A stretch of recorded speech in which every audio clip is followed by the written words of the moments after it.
الحمد لله نحمده ونستعينه ونستغفره ونعوذ بالله من شرور أنفسنا ومن سيئات أعمالنا. من يهده الله فلا مضل له ومن يضلل فلا هادي له. وأشهد أن لا إله إلا الله وحده لا شريك له. وأشهد أن سيدنا وحبيبنا ومولانا محمدا عبده ورسوله الذي أرسله بالحق بشيرا ونذيرا وداعيا إلى الله بإذنه وسراجا منيرا. أما بعد فأعوذ بالله من الشيطان الرجيم. بسم الله الرحمن الرحيم. لقد كان لكم في رسول الله أسوة حسنة لمن كان يرجو الله واليوم الآخر وذكر الله كثيرا. صدق الله العظيم. বাংলাদেশ কোরআন প্রশিক্ষণ কেন্দ্র কুয়েত আব্বাসিয়া অঞ্চলের উবাইদা বিন হারেস রাদিয়াল্লাহু আনহু শাখা কর্তৃক আয়োজিত আজকের এই মাহফিলের আমার প্রাণপ্রিয় পরিচালক ভাই মোহতারাম রাশেদুল আলম, উপস্থিত আছেন অত্র অঞ্চলের প্রাজ্ঞ সভাপতি, আমাদের মুরব্বী, আমাদের ভাই মোহতারাম আব্দুল হালিম সাহেব দামাত বরকাতুহুমুল আলিয়া, বিভিন্ন দায়িত্বশীল ভাইরা এবং আমার সামনে উপবিষ্ট আমার প্রাণপ্রিয় সম্মানিত বাংলাদেশি দিনী ভাইরা, আসসালামু আলাইকুম ওয়া রাহমাতুল্লাহি ওয়া বারাকাতুহু। আল্লাহ তাআলার অসংখ্য শুকরিয়া যে আল্লাহ তাআলা আমাদেরকে সুস্থ রেখেছেন এবং আজকের এই কোরআনের মাহফিলে, রাসূলুল্লাহ সাল্লাল্লাহু আলাইহি সাল্লামের সিরাতের এই মাহফিলে আমরা আসার মতো আল্লাহ তাআলা আমাদের সময় বের করে দিয়েছেন। সে আল্লাহর কাছে শুকরিয়া আদায় করি। সবাই বিনীত স্বরে সেজদা অবনত চিত্তে পড়ি আলহামদুলিল্লাহ। প্রিয় ভাইরা আমার, আমরা সিরাতের আজকে যে মাহফিলে আসছি, রসুলের সিরাত একটা মহাসমুদ্র। এই মহাসমুদ্রয় আধা ঘন্টা 1 ঘন্টা আলোচনা করে আমরা কোনো খোরাক পাবো না। রসুলের সিরাত হলো পবিত্র কোরআন, আর এই কোরআন সম্পর্কে আল্লাহ বলছেন, قُلْ لَوْ كَانَ الْبَحْرُ مِدَادًا لِكَلِمَاتِ رَبِّي لَنَفِدَ الْبَحْرُ قَبْلَ أَنْ تَنْفَدَ كَلِمَاتُ رَبِّي وَلَوْ جِئْنَا بِمِثْلِهِ مَدَدًا। আল্লাহ রব্বুল আলামিন বলেন, আমার এই কালামের ব্যাখ্যা যদি তোমরা লেখো, কুল লাউ কানাল বাহরু মিদাদান, যদি মহাসমুদ্রের সমস্ত পানিগুলা যদি কালি করা হয় এবং এই কালি শেষ হয়ে যাওয়ার পরে যদি আরো 7 সমুদ্রর পানি যদি নিয়ে আসা হয়, সেটাও শেষ হয়ে যাবে। এত পানি এবং দুনিয়ার সমস্ত মানুষগুলা যদি লেখক হয়, তারা লিখতে থাকবে, কিন্তু ওয়ালাউ জিনা বিমিসলিহি মাদাদা, আল্লাহ রব্বুল আলামিনের এই কালামের ব্যাখ্যা কেউ লিখে শেষ করতে পারবে না। এটা কার কথা? দুনিয়ার কোন আলেমের কথা? এটা আল্লাহর কথা। আল্লাহ নিজে চ্যালেঞ্জ করেছেন যে এটা এমন একটা গ্রন্থ, গোটা বিশ্বের সমস্ত মানুষ, পৃথিবীর সমস্ত কালি নিয়ে যদি লিখতে শুরু করে, কালি শেষ হয়ে যাবে। আরো যদি 7 সমুদ্রের পানি যদি নিয়ে আসা হয়, সবাই যদি লিখতে শুরু করে, এই কালামের ব্যাখ্যা কেউ লিখে শেষ করতে পারবে না। আর এই কালামের মূর্ত প্রতীক ছিলেন বিশ্বনবী মুহাম্মদুর রাসূলুল্লাহ সাল্লাল্লাহু আলাইহি সাল্লাম। আল্লাহ রসুলের উপরে যে সমস্ত জীবনীগুলো আছে, প্রায় 5 থেকে 6 হাজার জীবনী আছে, যেগুলা অথেন্টিক, মানে আন্তর্জাতিক পর্যায়ের। আর লক্ষ লক্ষ আর্টিকেল আছে রসুল সাল্লাল্লাহু আলাইহি ওয়াসাল্লামের জীবনীর উপরে। এগুলো আমরা বাদই দিলাম, কিন্তু 5,000 5,500-এর মতো বড় বড় ভলিউম আছে আল্লাহ রসুলের সিরাতের উপরে। এক এক সিরাত পড়বেন, এক এক লাইনের ব্যাখ্যা করেছেন রসুলের জীবনীকে। এ রসুলের জীবনী হলো একটা মহাসমুদ্র। এই জন্য বলছিলাম, আমরা সংক্ষেপে যতটুকু রসুল সাল্লাল্লাহু আলাইহি ওয়াসাল্লামকে জানতে পারবো, আমরা এগুলো আমল করতে পারি, আল্লাহ সেই তৌফিক দিন। আমি প্রথমে আপনাদেরকে বলবো, রাসূলুল্লাহ সাল্লাল্লাহু আলাইহি ওয়াসাল্লামের জীবনী জানার আগে আমাদের ভিতরে আল্লাহর ভয় সৃষ্টি করতে হবে। যদি আল্লাহর ভয় সৃষ্টি হয়, রসুল সাল্লাল্লাহু আলাইহি ওয়াসাল্লামের জানা এবং তার জীবনী অনুসরণ এবং অনুকরণ আমাদের ফলপ্রসূ হবে। আর যদি আল্লাহর ভয় না থাকে, গতানুগতিক শুনে গেলাম আর বাড়ি যেয়ে ভুলে গেলাম, এটা কোনো লাভ হবে না। আমি গত মাসে আমাদের মাঙ্গাব অঞ্চলে গিয়েছিলাম একটা মাহফিলে। গত মাসে, তার আগের মাসেও গিয়েছি। তা আমি মাহফিলের এক পর্যায়ে ভাইদের বললাম কি, আমি গত মাসে তো আসছিলাম, আমি আপনাদের কোন বিষয়ের উপরে আলোচনা করছিলাম? একজন ব্যক্তি বলতে পারলেন, আর কেউ বলতে পারে নাই। আমরা কি এরকম এ কান্দে শুনবো এই কান্দে বের করে দেবো, এরকম হবো নাকি? কিছু নেওয়ার চেষ্টা করবো ইনশাল্লাহ। আজকের আলোচনা থেকে সর্বপ্রথম আমি উপকৃত হব এবং আশা করি আপনারাও কিছু উপকৃত হবেন ইনশাল্লাহ। আমি আল্লাহর ভয়ের ব্যাপারে কথা বলছিলাম।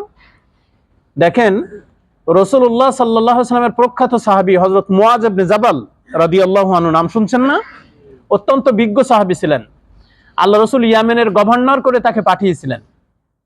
তো যখন উনি চলে যান, রাসূলুল্লাহ সাল্লাল্লাহু আলাইহি ওয়াসাল্লাম যখন ওনাকে বিদায় দিচ্ছেন, ইয়ামেন মদিনা থেকে প্রায় ১,৫০০ কিলোমিটারের মতো।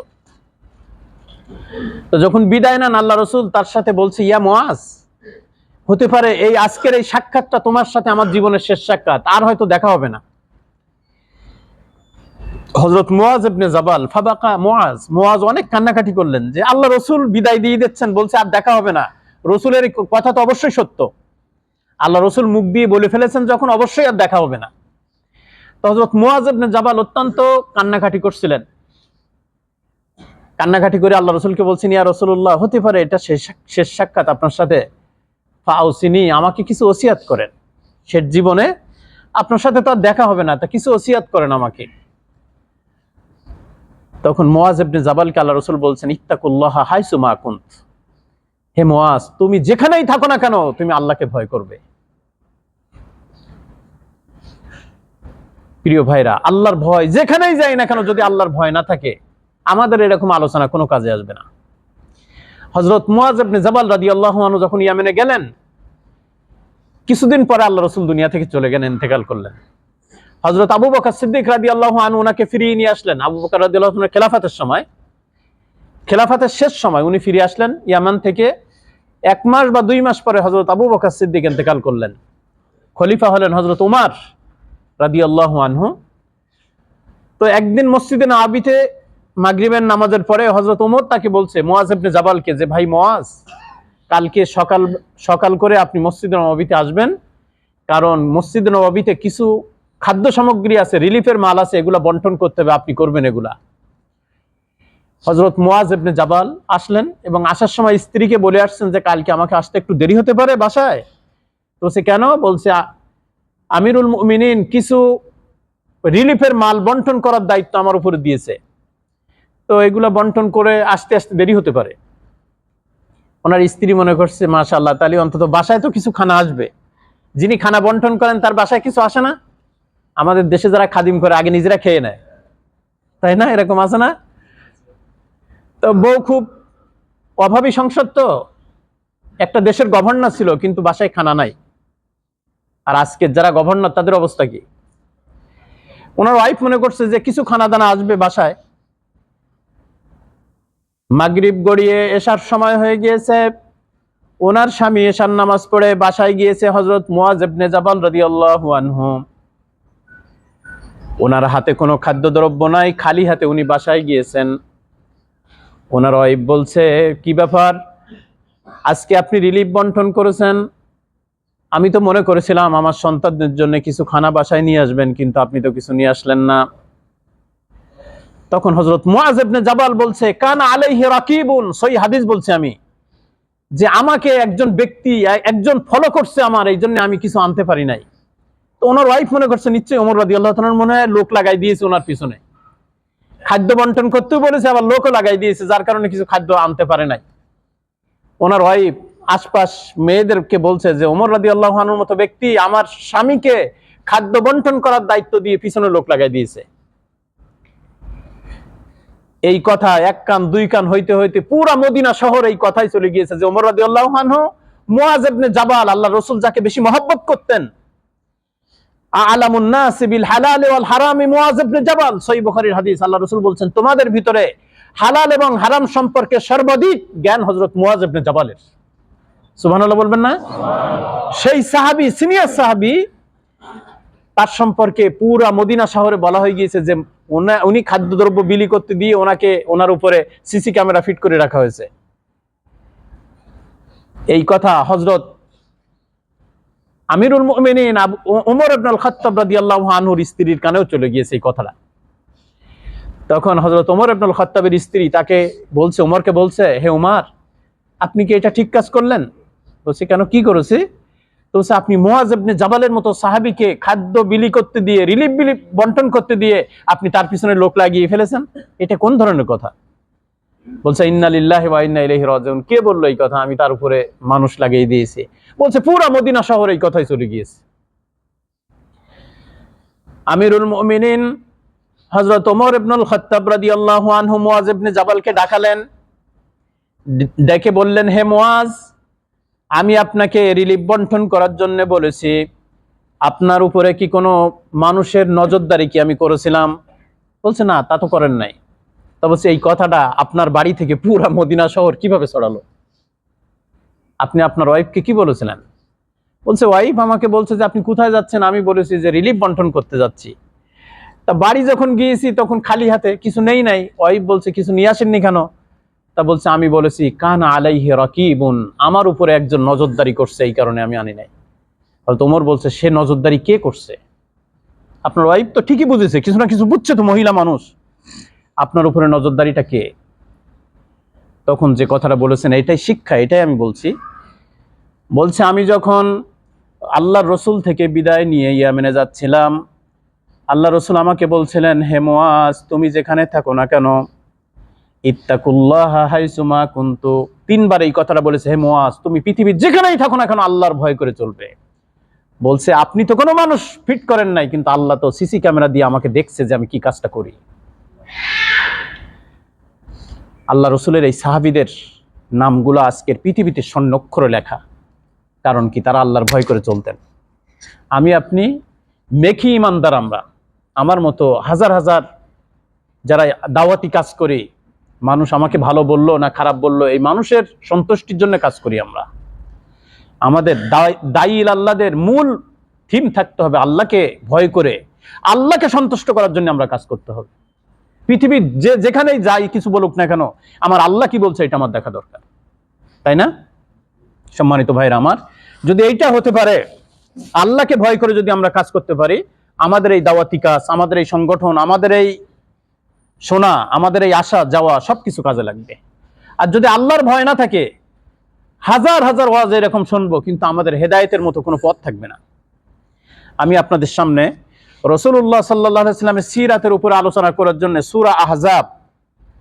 সূরাতুল আহজাবের 21 নম্বর আয়াত তেলাওয়াত করেছি আপনাদের সামনে। আল্লাহ বলছেন, লাকাদ কানা লাকুম ফি রাসূলিল্লাহি উসওয়াতুন হাসানাতুন লিমান কানা ইয়ারজুল্লাহা ওয়াল ইয়াওমাল আখির ওয়া যাকারাল্লাহা কাসীরা। লাকাদ কানা লাকুম ফি রাসূলিল্লাহ, তোমাদের জন্য আমার রাসূল সাল্লাল্লাহু আলাইহি সাল্লামের আদর্শ সর্বোত্তম আদর্শ। এটা কার কথা? দেখেন, একটা কোম্পানি যখন কোনো মেশিন বের করে, শোরুমে আগে একটা ভালো জিনিস সাজিয়ে রাখে না, সবাইকে দেখার জন্য। এটা বিক্রি হয় না, এটাকে দেখানো, এটাকে দেখিয়ে স্টোর রুমে জিনিসটাকে সেগুলো বিক্রি হয়, তাই না? সামনে যে জিনিসটা রাখে এটা খারাপ না ভালো? এইটাই তো দেখে মানুষ জিনিসপত্র কিনবে। এটা ভালো জিনিস রাখে, মডেল। বিশ্ববাসীকে অনুকরণীয় এবং অনুসরণীয় আদর্শ হিসাবে আল্লাহ রসুলকে সামনে রাখলেন আল্লাহ তাআলা। এবং আল্লাহ ঘোষণা দিলেন কোরআন শরীফে, লাকাদ কানা লাকুম ফি রাসূলিল্লাহি উসওয়াতুন হাসানা, তোমাদের সবার জন্য আল্লাহ রসুলের চরিত্র, তার আদর্শ, তার কথাবার্তা, তার চালচলন, তার রেখে যাওয়া মতাদর্শ হলো শ্রেষ্ঠ মতাদর্শ। এটা কার কথা? পৃথিবীর কোন ব্যক্তির কথা? আল্লাহ যিনি আমাদেরকে সৃষ্টি করেছেন, কুল কায়নাত সৃষ্টি করেছেন, আসমান এবং জমিন সৃষ্টি করেছেন, সেই আল্লাহ ঘোষণা দিচ্ছেন তোমাদের জন্য সর্বোত্তম আদর্শ আমার নবী মুহাম্মদুর রাসূলুল্লাহ সাল্লাল্লাহু আলাইহি ওয়াসাল্লাম। রসুলরা আদর্শ কেন? এটা প্রশ্ন না? আমরা তো সবাই মানুষ, আমাদের মধ্য থেকেই তো আল্লাহ পাক আল্লাহ রসুলকে বানিয়েছেন। আমাদের মতোই মানুষ হিসাবে না তিনি আসছেন পৃথিবীতে। আল্লাহ রসুল বলছেন, আনা বাশারুম মিসলুকুম, আমি তোমাদের মতোই মানুষ। কিন্তু একটা পার্থক্য আছে, সেটা হলো ইউহা ইলাইয়া, আমার কাছে আল্লাহর পক্ষ থেকে ওহী আসে, যেটা তোমাদের কাছে আসে না। প্রিয় ভাইরা, আল্লাহ তাআলা আমাদেরকেও সৃষ্টি করেছেন, নবীদেরকেও সৃষ্টি করেছেন। আর আল্লাহ তাআলা বললেন যে আমার নবী মুহাম্মদ সাল্লাল্লাহু আলাইহি ওয়াসাল্লাম তোমাদের জন্য অনুকরণীয়। পৃথিবীতে সমস্ত নবী যারা আসছেন, লক্ষ লক্ষ নবী আসছেন, সমস্ত নবীদেরকে আল্লাহ তাআলা সৃষ্টি করেছেন জান্নাতের মাটি দিয়ে। আমরাও মাটির তৈরি না? মাটির তৈরি কিনা? কিন্তু আমরা জান্নাতের মাটি এবং অন্যান্য মাটির মিক্সড। এই জন্য আমাদের ভিতরে খারাপ ভালো বিভিন্ন চরিত্র থাকে। আর নবীরা হলো মডেল, তাদেরকে আল্লাহ তাআলা বানিয়েছেন জান্নাতের মাটি দিয়ে। এই জন্য কোনো নবী অপরাধ করতে পারে না, কোনো নবী অপরাধ করতে পারে না। তার কারণ কি? জান্নাতের মাটি হলো পবিত্র, নবীদের চরিত্র হলো পবিত্র, তারা ইচ্ছা করলেও কোনো গুনাহ করতে পারেন না। জোরে কোন সুবহানাল্লাহ। এজন্য ইউসুফ আলাইহিস সালাতু ওয়াস সালাম যখন জুলাইখা সমস্ত ঘরের দরজা অগল্লাকাতিল আবওয়াবিহা, সূরা ইউসুফে পড়বেন যে সমস্ত দরজা, কেউ কেউ বলে 7টি দরজা, আসলে 7টি না, অসংখ্য দরজা, সে সমস্ত দরজাগুলো বন্ধ করে দিল। অকালাতিল হাইতালাক, তার দিকে আকৃষ্ট করলো খারাপ কাজের জন্য, জেনার জন্য। ইউসুফ আলাইহিস সালাম কি গিয়েছিলেন কিনা? একটা পৃথিবীর সেরা সুন্দরী মহিলা তার সামনে, কেউ নাই, 2জন ব্যক্তি। হযরত ইউসুফ আলাইহিস সালাম নিজেই বলছেন, ইল্লামার রহিমা রব্বি, আমার রব আমাকে সেভ করেছেন। জোরে কোন সুবহানাল্লাহ। ইল্লামার রহিমা রব্বি, আমার রব আমাকে সেভ করেছেন, আর নয় আমিও খারাপের ভিতরে পড়ে যেতাম। উনি ইচ্ছা করলেও খারাপ করতে পারবে না, কারণ কি? উনি জান্নাতের মাটি দিয়ে তৈরি, ওনার ভিতরে খারাপই কোনো চিন্তাই নাই। যেরকম সুবহানাল্লাহ। এই জন্য আমাদের নবী মুহাম্মদুর রাসূলুল্লাহ সাল্লাল্লাহু আলাইহি ওয়াসাল্লাম জান্নাতের মাটি দিয়ে তৈরি, দুনিয়ার কোনো গুনাহ তাকে স্পর্শ করতে পারে নাই। আল্লাহ ঘোষণা করেছেন, মা তাকাদ্দামা মিন জামবিহি ওয়া মা তাআখার, হে রাসূল পূর্বের এবং পরের সমস্ত গুনাহ আমি আল্লাহ আপনাকে ক্ষমা করে দিলাম। মানে আগাম ঘোষণা দেওয়া হলো যে আপনার ভবিষ্যতে যে জীবন আছে, এই জীবনে যত কিছু হোক না কেন, পূর্বের যত কিছু হোক, সবকিছু আমি গুনাহ ক্ষমা করে দিলাম। কাফের এবং মুশরিকরা যখন রাসূলুল্লাহ সাল্লাল্লাহু আলাইহি ওয়াসাল্লামকে পাগল, আল্লাহ রাসূল জাদুকর, কবি এরকম বলতো না, আল্লাহ পাক চ্যালেঞ্জ করেছেন। আল্লাহ রাসূল জবাব দেন নাই, আল্লাহ চ্যালেঞ্জ করে আল্লাহ বলছেন, ফাকাদ লাবিস্তু ফীকুম উমরাম মিন ক্বাবলিহি আফালা তাকিনুন, হে কাফের সম্প্রদায় তোমরা কি দেখো না, ফাকাদ লাবিস্তু উমরাম মিন ক্বাবলিকুম, তোমাদের পূর্বে রাসূল সাল্লাল্লাহু আলাইহি ওয়াসাল্লাম নবুয়ত পেয়েছে 40 বছর 6 মাস বয়সে। এর পূর্বেও তো 40 বছর তোমাদের কাছে আমার নবী ছিল। এই 40 বছরেও কি একদিন মিথ্যা কথা বলেছে আমার নবী? এটা কার কথা? আল্লাহ বলছেন, ফাকাদ লাবিস্তু ফীকুম উমরাম মিন ক্বাবলিহি, এই উমরান শব্দের অর্থ বয়স, এবং এই বয়সটা 40 সানাতান ক্বাবলা নবুয়াতিহি। মুফাসসিররা লিখেছেন নবুয়াত প্রাপ্তির পূর্বে যে 40 বছর, আল্লাহ তাআলা এই কথাই বলেছেন। মানুষ তো বলতে পারে যে নবী হয়েছে যখন তখন আর গুনাহ করবে না, ঠিক আছে, কিন্তু নবুয়াত প্রাপ্তির 40 বছর আগে তো উনি কিছু কিছু অসত্য কথা বলেছেন বা কিছু কিছু মানুষের সাথে দুর্ব্যবহার করেছেন, এরকম বলতে পারে কিনা? এই জন্য আল্লাহ চ্যালেঞ্জ করেছেন যে আমার নবী নবুয়ত প্রাপ্তির আগে 40 বছর তোমাদের কাছে ছিল, এই 40 বছর বয়সে কি একজনকে প্রহার করেছে আমার নবী? একটা মিথ্যা কথা কি বলেছে? তোমরাই কাফের, তোমরাই তো বলো আমার রাসূল সাল্লাল্লাহু আলাইহি ওয়াসাল্লাম আলামিন as-সাদিক, তিনি হলো সর্বাধিক সত্যবাদী, তিনি হলো আলামিন বিশ্বাসী। তোমরা আমানত রাখতে আমার রাসূলের কাছে, যে রাসূল নবুয়ত পাওয়ার 40 বছর আগে কোনো অপরাধ করে নাই, সেই রাসূল নবুয়ত পাওয়ার পরে কিভাবে অপরাধ করতে পারে? নবুয়াত পাওয়ার আগে যিনি কোনো অপরাধী করে নাই, নবুয়াত যিনি পালেন 40 বছর বয়সে যখন কোরআন নিয়ে তোমাদের কাছে আসলো, বললো ইয়া কওমি ইবুদুল্লাহ মা লাকুম মিন ইলাহিন গায়রি, হে আমার জাতি তোমরা আল্লাহর সাথে কারো শরীক করো না, আল্লাহর ইবাদত করো। এই কথা যেই বললো তোমরা তার বিরুদ্ধে লেগে গেলে। আমার নবী তো আগে ভালো ছিল, এখন খারাপ হলো কিভাবে? এটা একটা প্রশ্ন না? আল্লাহ রাব্বুল আলামিনের নবী, এইজন্য আল্লাহ বলছেন যে মা তাকাদ্দামা মিন জামবিহি ওয়া মা তাআক্কার, আমার রাসূলের পূর্বের এবং পরের সমস্ত গুনাহ আমি আল্লাহ তাআলা মাফ করে দিয়েছি। নবীরা ইচ্ছা করলে গুনাহ করতে পারে না, কারণ যে কথাই আমি বলেছি। আর একটা কারণ হলো, নবীরা যখন চলে তখন মনে করে আমার আল্লাহ আমাকে দেখছে সরাসরি, অথবা আরেক ব্যাখ্যা হলো নবীরা সরাসরি আল্লাহকে দেখে। এখন আপনার যে অফিসে কাজ করেন সিসি ক্যামেরা আছে, মালিকও বসা আছে, ইচ্ছা হয় যে একটু কিছু রেস্ট নেই বা অন্য কিছু করি, কিন্তু সিসি ক্যামেরা এবং মালিক বসা আছে, কেউ কি ইচ্ছা করলে খারাপ করতে পারে? ভয় করে কার? তা নবীরা যদি দেখে যে সিসি ক্যামেরা আল্লাহ আমাকে দেখছে সরাসরি, অথবা আমি আল্লাহকে দেখছি, তখন কি তিনি খারাপ কাজ করতে পারেন? এই জন্য ইচ্ছা করলেও কোনো নবী খারাপ কাজ করতে পারে না। আর এই কারণেই নবীরা হলো বিশ্ব মানবতার জন্য একটা মডেল। নবীরা কিভাবে চলেছেন, কিভাবে খেয়েছেন, উঠছেন বসছেন, বাচ্চাদের সাথে স্ত্রীর সাথে সময় ব্যয় করেছেন, রাষ্ট্র পরিচালনা করেছেন, এতিম মিসকিনের সাথে কি ব্যবহার করেছেন, সবটাই আল্লাহ রাসূল সাল্লাল্লাহু আলাইহি ওয়াসাল্লামের একটা মডেল আমাদের জন্য। প্রিয় ভাইরা আমার, আমরা আজকে রসুলের মডেলকে বাদ দিয়ে আমরা চুল কাটার দোকানে যে আমরা দেখি ওখানে বিভিন্ন ছবি আছে, কোন পৃথিবীর কোন মডেলরা কিভাবে চুল কাটতো, আমরা সেভাবেই চুল কাটি, তাই না? কাটি কিনা? আমরা বলি এভাবে চুল কেটে দেন, এভাবে চুল কাটেন। আমরা আজ পর্যন্ত কয়জন ব্যক্তি আছে দোকানে যেই বলেছেন যে আমাকে মুহাম্মদুর রাসূলুল্লাহ সাল্লাল্লাহু আলাইহি ওয়াসাল্লাম যেভাবে চুল কেটেছেন, যেভাবে দাড়ি রেখেছেন সেভাবেই কেটে দেন? আমরা কয়জন বলেছি? আমরা রসুলের উম্মত বলে দাবিদার, আমরা রসুলের ওয়ারিস বলে দাবিদার, কিন্তু আমরা কয়জন বলেছি বলেন? আমরা কি চলার সময় একথা চিন্তা করি আমার রসুল কিভাবে হাঁটতেন আমি সেভাবে হাঁটবো? আমার রসুল কি পছন্দ করতেন কি পছন্দ করতেন না সেগুলা করব? স্ত্রীর সাথে কিভাবে ব্যবহার করতেন সেভাবেই করব? এই কথা কি আমরা চিন্তা করি? কিন্তু আল্লাহ রসুলের সাহাবীরা এমন ছিলেন, আল্লাহ রসুল যেভাবে হাঁটতেন সেভাবেই হাঁটার নকল করতেন তারা। আল্লাহ রসুলের প্রত্যেকটা কথা তারা এমন ভাবে গ্রহণ করতেন। যেমন আব্দুল্লাহ ইবনে মাসউদ রাদিয়াল্লাহু আনহু একদিন মসজিদে নববীতে আসতেছে জুমার দিন, সহিহ হাদিস, জুমার দিন মসজিদে নববীতে আসতেছেন। আসার পরে যেমন ধরেন মসজিদ থেকে তখন তো মাইক ছিল না এবং মসজিদের এরকম দরজা জানালা ছিল না, ওপেন ছিল। আল্লাহ রসুল উচ্চস্বরে মেম্বারে দাঁড়িয়ে খুতবা দিচ্ছিলেন, কিছু সাহাবী গেটের এখানে দাঁড়ানো ছিল। আল্লাহ রসুল বলছেন ইজলিসু, তোমরা বসে পড়ো। তাদেরকে বলছেন? সাহাবীদেরকে, যারা এখানে দাঁড়ানো ছিল, বলছে ইজলিসু, তোমরা বসে পড়ো। হযরত আব্দুল্লাহ ইবনে মাসউদ রাদিয়াল্লাহু আনহু অনেক দূরের থেকে আসতেছিলেন রাস্তা দিয়ে। উনি যখন আসছেন, ওনার পাশে একটা কাঁটাযুক্ত গাছ, উনি ওই কাঁটাযুক্ত গাছের উপরেই বসে পড়েছেন। যেরকম সুবহানাল্লাহ, কাঁটাযুক্ত গাছের উপরে বসে পড়েছেন। মসজিদের নববীতে মাহফিল শেষ হয়ে গেলে সাহাবীরা যখন চলে যাচ্ছে, দেখে কাঁটাযুক্ত গাছের উপরে চুপ করে বসে আছে, কষ্ট হচ্ছে। কিন্তু হযরত আব্দুল্লাহ ইবনে মাসউদকে বলছে, ইয়া আল্লাহ রাসূলের সাহাবী, আপনি কেন এই কাঁটাযুক্ত গাছের উপরে বসে আছেন? বলছে, আমি যখন আসি পথ দিয়ে আল্লাহ রসুলের কথার আওয়াজ শুনলাম যে ইজলিসু, তোমরা বসে পড়ো।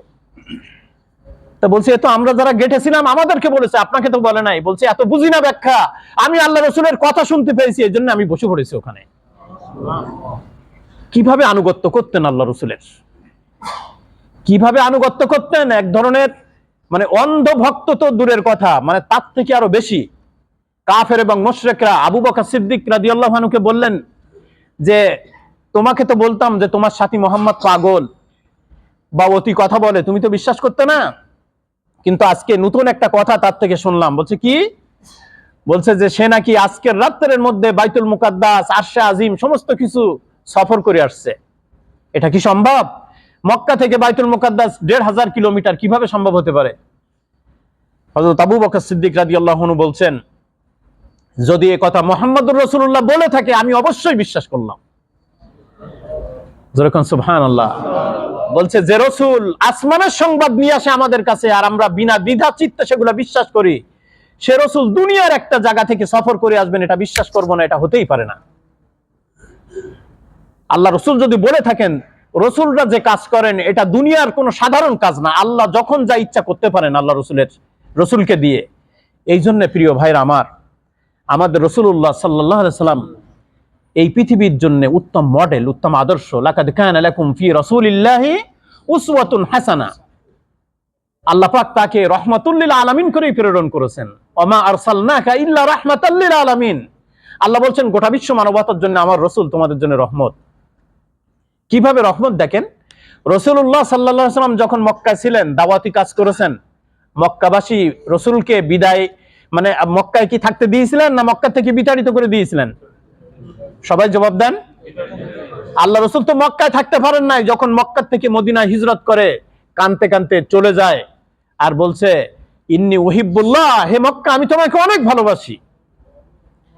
কারণ বলছে খয়রুল আরদু ফিল্লাহ, তুমি হলো আল্লাহর দুনিয়ায় সর্বশ্রেষ্ঠ মাটি, তোমাকে আমি অনেক মহব্বত করি, কিন্তু তোমার আহাল বর্গ তোমার সন্তানরা আমাকে বের করে দিল তোমার থেকে।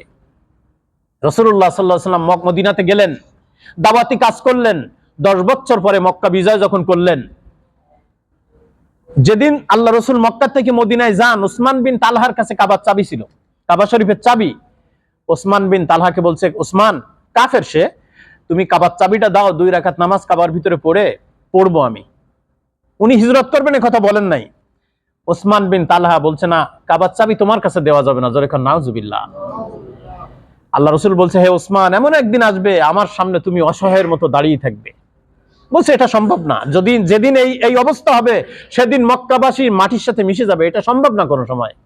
আল্লাহ রসুল মনে কষ্ট নিয়ে চলে গেলেন মদিনাতে।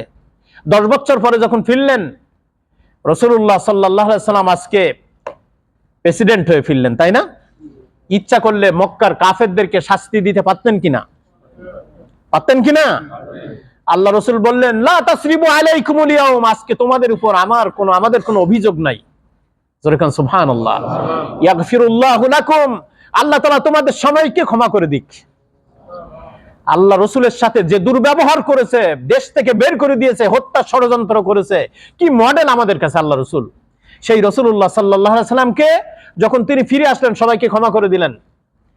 কিন্তু কিছু কিছু কাফেরদেরকে আল্লাহ রসুল কাবা শরীফের মানে দরজার উপরে তাদের নাম লটকিয়ে দিলেন যে এদেরকে যেখানে পাবে সেখানে হত্যা করবে। সম্মানিত ভাইরা আমার, ওসমান বিন তালহার নাম সেখানে ছিল যে তাকে হত্যা করতে হবে।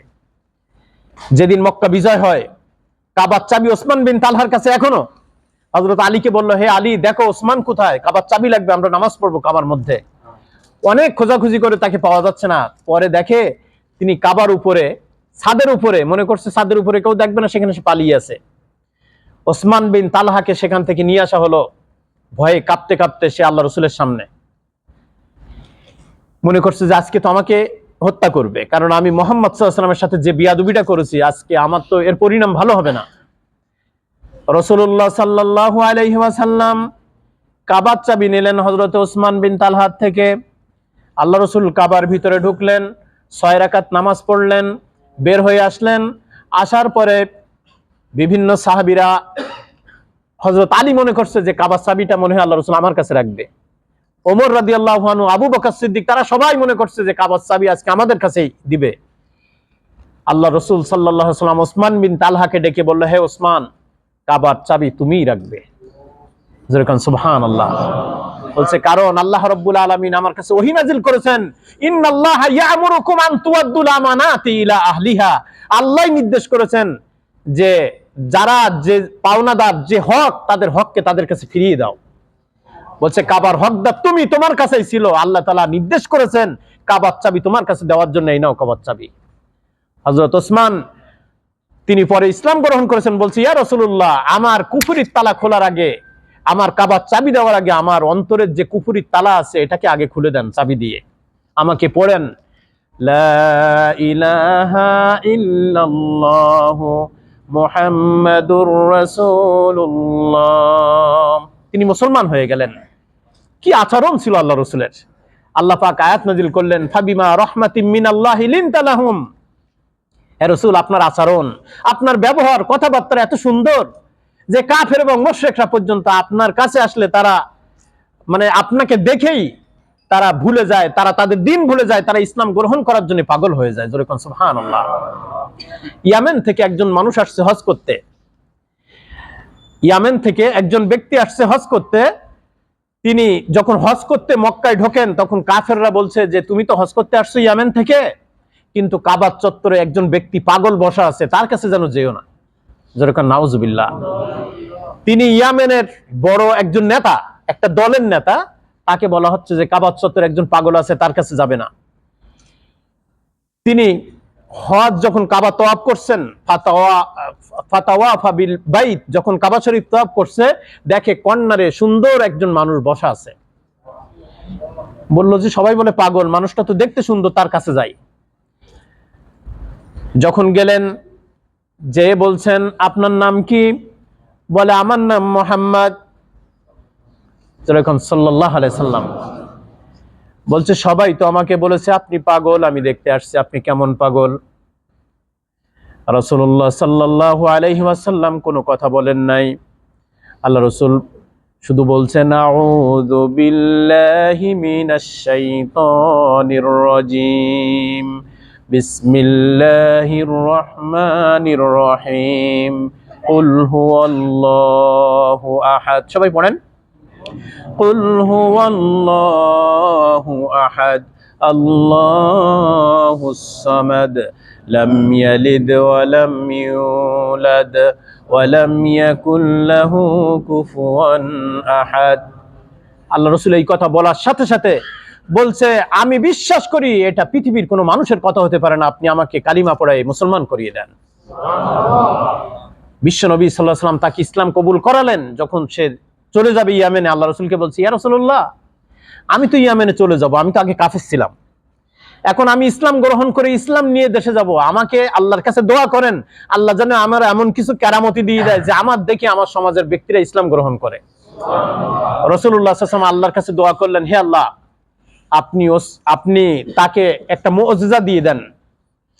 তুফাইল ইবনে নওয়াফেল তার নাম, বলছে আপনি তুফাইলকে একটা মুআজিজা দিয়ে দেন। সে যখন চলে গেল ইয়ামেনে, যখন পাহাড়ের ঢালে, গ্রামগুলা থাকে পাহাড়ের ঢালে, পাহাড় থেকে যখন সে নামছে, পুরা এলাকার মানুষরা দেখে যে একটা বিশাল আলো আসতেছে।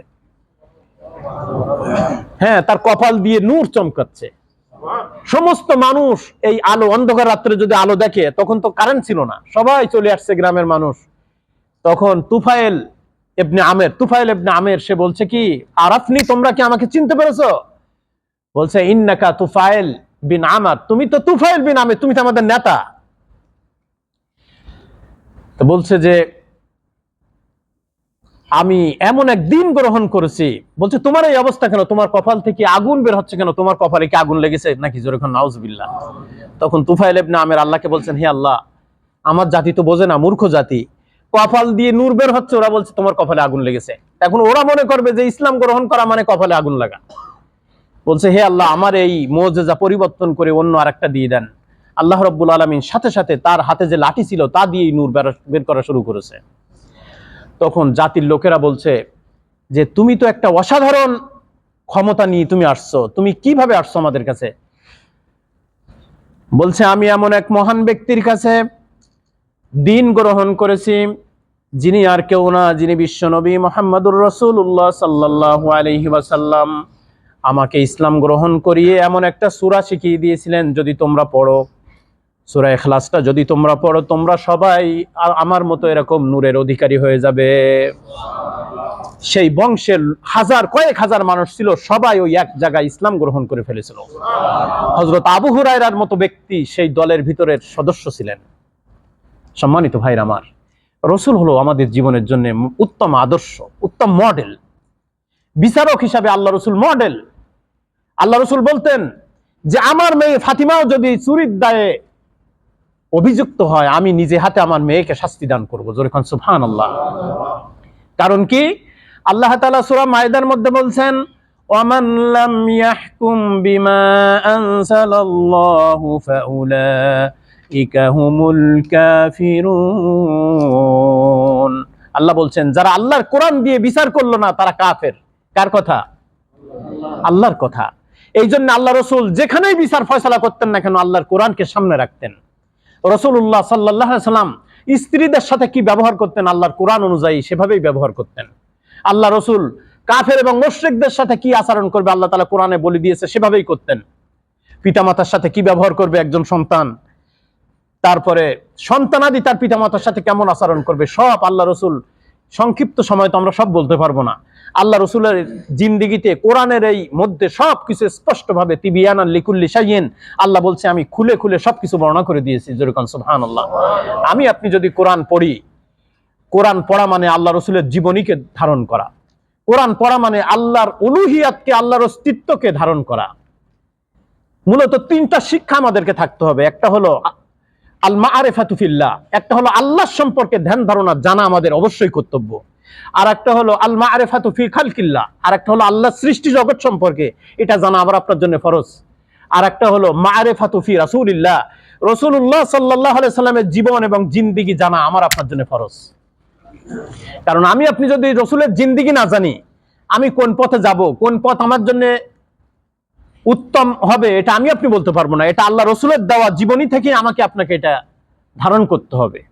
যদি তাই আমরা করতে পারি, করছেন কালেও আল্লাহ রসুল গ্যারান্টি দিয়েছেন বিদায় হজ্জে যে তারাকতু ফীকুম আমরাইন, দুইটা জিনিস তোমাদের কাছে রেখে গেলাম আমি, লান তাদিল্লু বাদি আবাদা, করছেন কালেও তোমরা পথভ্রষ্ট হবে না যদি এই দুইটা জিনিস ধারণ করতে পারো।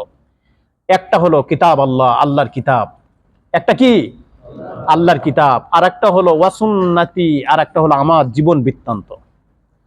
আল্লাহ রসুলের জীবন বৃত্তান্ত 6 লক্ষর মতো সহি হাদিস পৃথিবীতে আছে। আমরা তো এত হাদিস পড়তে পারবো না, কিন্তু আমার আপনার জন্য যেগুলা জরুরি জানা এগুলাও তো আমরা জানতে পারি কিনা। প্রত্যেকটা মোবাইলে, ফেসবুকে অন্তত ঘন্টার পর ঘন্টা সময় ব্যবহার আমরা ব্যয় করি। একটা মোবাইল যদি ময়লা লাগে অন্তত দিন 10 বার 15 বার করে পরিষ্কার করি। আমার আপনার ভিতরে কোরআন শরীফ এবং আল্লাহ রসুলের হাদিস আমরা কয়দিন করে ধরে পরিষ্কার করি বলেন? যদি আমরা না করি তাহলে এই রসুলের সুপারিশ আমরা কিভাবে পেতে চাই? আল্লাহ পাক আমাদের সবাইকে রাসূলুল্লাহ সাল্লাল্লাহু আলাইহি ওয়াসাল্লামের সিরাত এবং তার সূরাত, তার যেমন মাথা থেকে চুল পর্যন্ত আমরা হাদিসে আছে এটা আমরা ধারণ করব, আর একদিকে তার জীবন আদর্শ আমরা স্টাডি করে আমরা জানার পরে এটা মানার চেষ্টা করব সবাই। যদি আমরা করতে পারি, আল্লাহ পাক গ্যারান্টি দিয়েছেন লাকাদ কানা লাকুম ফি রাসূলিল্লাহি উসওয়াতুন হাসানাহ, তোমাদের ভিতরে সর্বশ্রেষ্ঠ আদর্শ আমার নবী মুহাম্মদ রাসূলুল্লাহ সাল্লাল্লাহু আলাইহি ওয়াসাল্লামের। কারণ কি? লিমান কানা ইয়ারজুল্লাহ ওয়াল ইয়াউমাল আখির, যারা আল্লাহর সাথে সাক্ষাৎ হবে অর্থাৎ কিয়ামতকে যারা বিশ্বাস করে, ওয়াল ইয়াউমিল আখির এবং আখিরাতে আল্লাহর সামনে উঠতে হবে, হিসাব নিকাশ দিতে হবে, এগুলা যারা বিশ্বাস করে তাদের জন্য অবশ্যই আমার রসুলের জীবন আদর্শ এটাকে গ্রহণ করতেই হবে তাদেরকে। যদি তারা করতে পারে তাহলে কাল কিয়ামতে আল্লাহর কাছে দাঁড়ানো, হিসাব দেওয়া এবং কবরের ভিতরে হিসাব দেওয়া সবকিছু সহজ হয়ে যাবে। আর যদি তারা না করে, কবরের থেকে আমার আপনার আযাব শুরু হয়ে যাবে। আর কাল কিয়ামতে আমার আপনার আল্লাহ রসুলের সুপারিশ যখন পাবো না, জাহান্নামের অতল গহ্বরে আমাকে আপনাকে পৌঁছাই যেতে হবে। যখন কবরে যাব, আল্লাহ রসুলকে দেখানো হবে মানির রাজুল আল্লাযী বুইসতা ফীকুম, আল্লাহর ফেরেশতারা প্রশ্ন করবে এই ব্যক্তিকে যাকে তোমাদের কাছে প্রেরণ করা হয়েছিল। আমরা যারা রসুলের অনুসারী, ফেসবুকের ফলোয়ার আছে না অনেক, আমরা যারা রসুলের ফলোয়ার তারা বলতে পারবো হাযা নাবিয়িনা মুহাম্মাদুর রাসূলুল্লাহ সাল্লাল্লাহু আলাইহি ওয়াসাল্লাম। যারা রসুলের ফলোয়ার তারা বলবে ইনি তো আমাদের নবী, বিশ্ব নবী। আর যারা রসুলের ফলোয়ার হবে না বলবে হায় হায় লা আদরি, আমি তো কিছু জানি না উনি কে। জোরে কান নাউযুবিল্লাহ। আল্লাহ আমাদের সবাইকে রাসূল সাল্লাল্লাহু আলাইহি ওয়াসাল্লামের সিরাতকে উত্তম ভাবে ধারণ করার তৌফিক দান করুন, এবং কাল কিয়ামতে যেন রসুলের সুপারিশ পেয়ে আমরা আল্লাহ জান্নাতে যেতে পারি সে তৌফিক দান করুন। এই আশা ব্যক্ত করে আমার সংক্ষিপ্ত আলোচনা এখানে শেষ করলাম। বারাকাল্লাহু লানা ওয়া লাকুম ফিল কুরআনিল আযীম। আসসালামু আলাইকুম ওয়া রাহমাতুল্লাহি ওয়া বারাকাতুহু।